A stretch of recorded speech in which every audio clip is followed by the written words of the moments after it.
Пред околу 8 години е реновиран кровот, но очигледно толку му е векот, бидејќи по поројни дождови и невреме накиснува кровот и ја полни со вода салата на боречкиот клуб Спартак. Така се случи и во неделата по силното невреме што го зафати Кочани и околината и кога во вода пливаат не само спортски сали, туку и домови, а има и раскопани и поплавени улици во градот.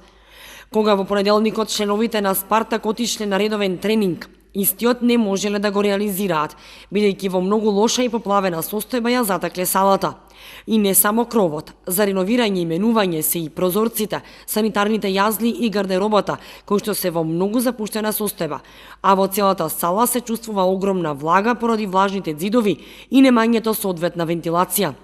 Одговорните на боречкиот клуб бараат помош од општината и од бизнис секторот во Кочани да помогнат да се направи и целосно реконструира салата, бидејќи, како што велат, сакаме нашите деца да спортуваат, а не им обезбедуваме услови за тренинзи. После секој пореден дожд со салата имаме големи проблеми. Значи, санитарните чворови прокиснуваат, таванот прокиснува. Еве сега за вчерашниот дожд во недела имаше голема штета. Синоќа децата дојдоа на тренинг и така си заминавме, ја гледавме жалната слика и не можеме ништо да превземеме. 20 години направена, пред некои 7-8 години е вршено реконструкција на кровот и веројатно не е добро и стручно изработен кровот и оттаму прокиснува. Иначе во салата не е ништо инвестирано.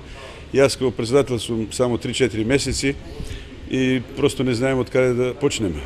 А деца има голем интерес има на борачи. Првично според нас треба да се превземе самата кровна конструкција да се реновира и среди, пошто ние и да почнеме да белиме, да ѕидови да ги средиме, ризично ќе биде, пошто на самиот таван, како што гледате, целиот таван е влажен, има струја што може да се случи опасност, да настане некој поголем проблем.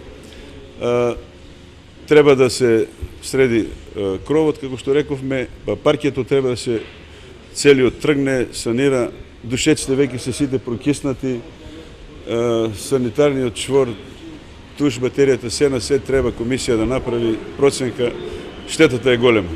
Сакам да апелирам до локалната самоуправа, до бизнис секторот, до сите љубители на спортот кои што може да помогнат оваа ситуација некој да надминеме. Инаку, за борењето како спорт има голем интерес од страна на децата да тренираат, но жално е што немаат услови за такво нешто. Одржуваат тренинзи секој ден во зависност од групите и возраста на членовите, а не плаќаат за тоа ниту денар, како што е случај со другите клубови, чии членови плаќаат членарина. Додека да се санираат штетите од поплавената сала, а со цел да нема прекин во тренинзите на децата, вечерва најмладите членови на возраст од 12 години патуваат за Штип на заеднички тренинзи со боречкиот клуб Балканец од Штип, со кој што имаат одлична соработка и им излегува во пресред.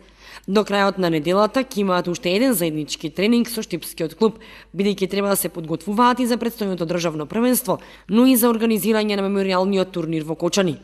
Општината е запознаена со поплавената сала и презема активности за санирање на штетите и овозможување